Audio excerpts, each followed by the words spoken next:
Welcome to English Cultural Programming. I'm David Heine, and today we're in the Nieuwekerk, where there's an exhibit of Mongolia.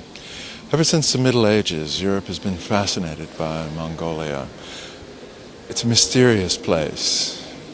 Oftentimes it's been vied for by Russia and China.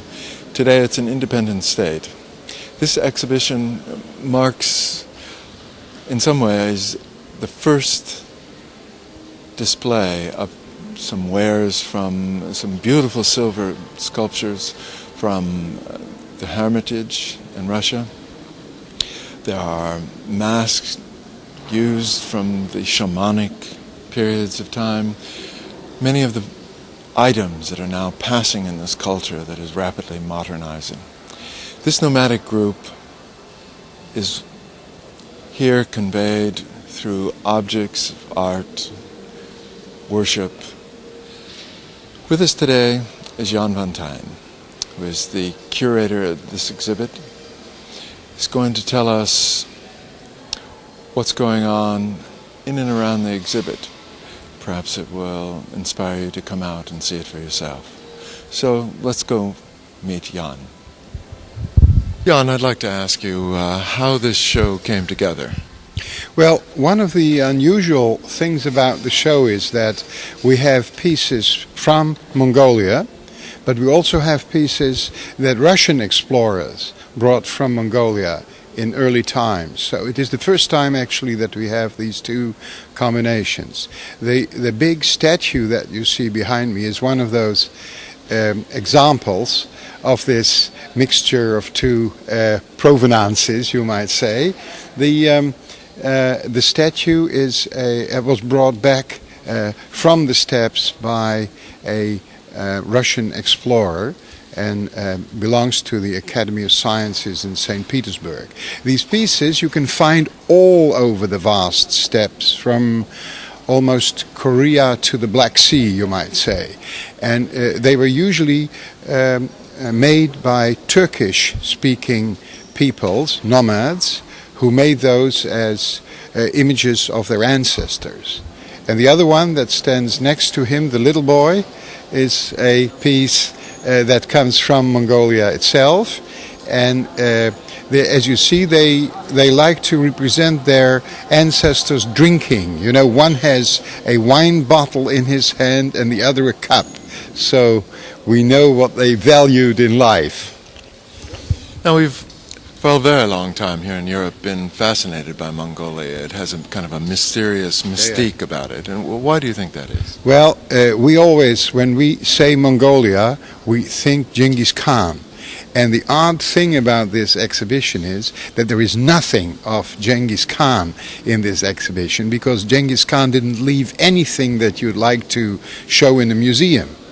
And other shows have always tried to ride on the name recognition of Genghis Khan and call themselves, you know, the descendants of Genghis Khan or something. We decided to stick to the word Mongolia because there is, in all honesty, Genghis Khan left ruins behind. He did not leave anything lasting, and his tomb has yet to be found. It is reputed to have great treasures in it, but until such time as his tomb which so far has eluded grave robbers and archaeologists alike. As long as that tomb isn't found, we can't do an exhibition on Genghis Khan.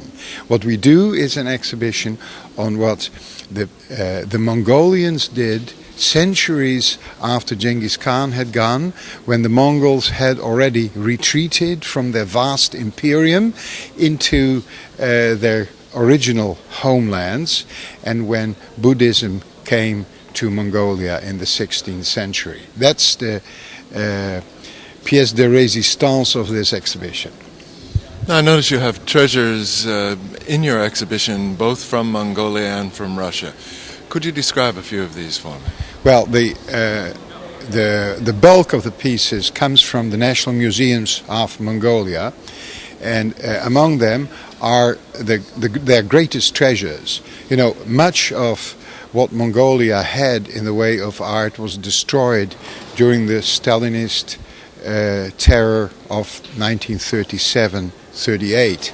But what is left, the Mongolians really gave us their best pieces, including some of the finest sculptures made by the great sculptor Zanabazar, who was, you might say, the Dalai Lama of Mongolia. He was the highest spiritual leader and the greatest artist, rolled into one. You know, it's amazing. It's like, you might say, as if Michelangelo had been elected Pope or something like that. His truly great sculptures are here in the exhibition.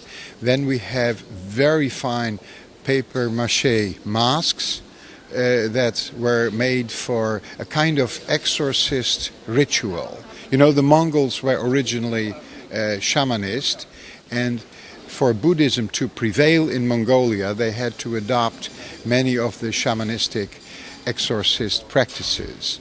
And their great dance festival, in which demonic figures with great demonic masks danced, is the result of this intermingling of shamanistic and Buddhist practices, and they belong to the great pieces. Then another very special group is a set of silver statues that were given to the Buryat, that were given by the Buryat Mongols, who live in the area adjacent to northern area around the Lake Baikal in the former Soviet Union in Russia, and these Hori Buryats, as they are called, Mongols themselves,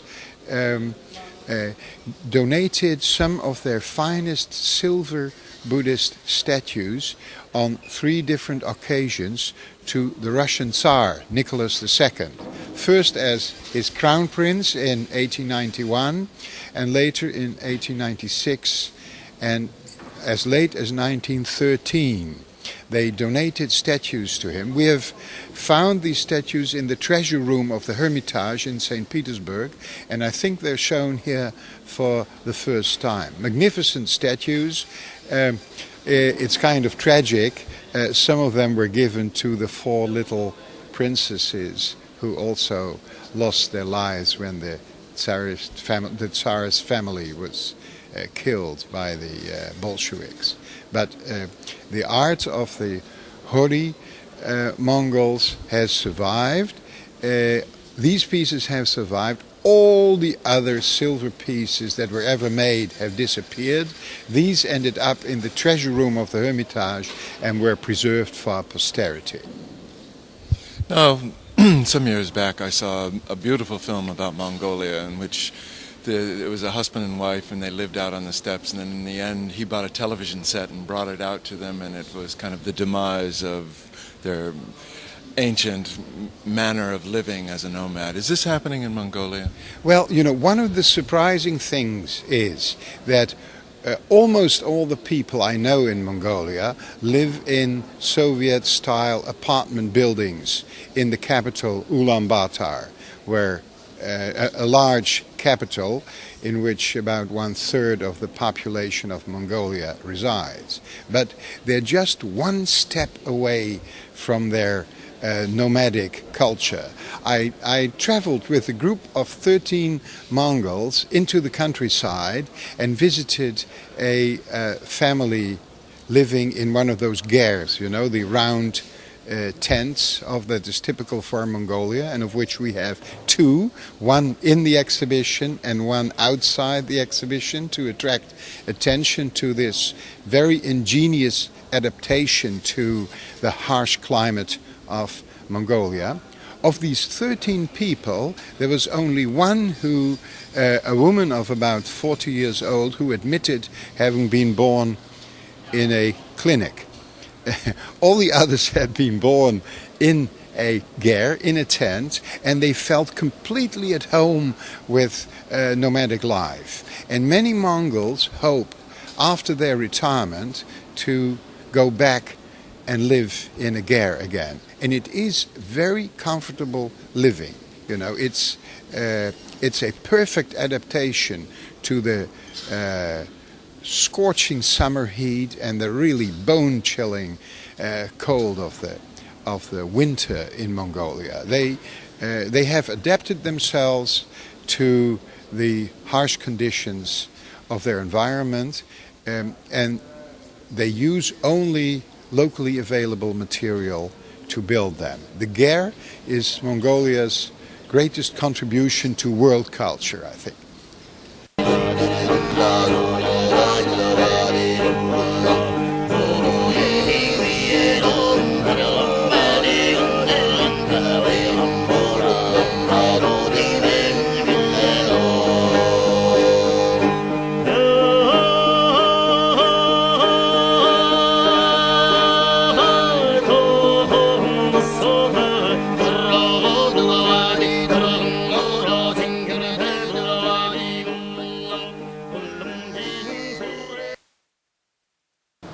Now, you lived in a tent for about a year, didn't you? How was that? It's weird. It's a magic experience. We trusted our lives, and my wife she has a big zipper here now from a heart operation. We trusted our whole existence on something we made ourselves. We made the tent together. We pitched it there together. We chose a spot together. The spot is very important. And in Holland, there's not so much place. We survived the whole winter, the storms, the hails, the sunny days. We survived about 5 visitors daily, average, throughout the whole winter. And we managed to give them tea and food as far as we had to all the visitors, which is an important thing for a tent, hospitality. Even with her having that heavy situation with the operation and everything. So when we were doing it, and especially after it, I say, you know, you can make dreams come true. That was what it was. You live in a tent. We stopped doing it because it became economically too expensive, funny enough.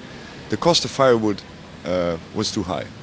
And the tent was originally made for renting, for meeting more people. And where we were, I say we'll have like 5 visitors a day, different people all the time. Because everybody wants to see how they do it. And renting out the tent, we get a different public, a more concentrated form, who are into this kind of thing. And that's what the tent was made for making people experience this, meet each other also in a very informal way. So that's what the tent's being used for now.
Egen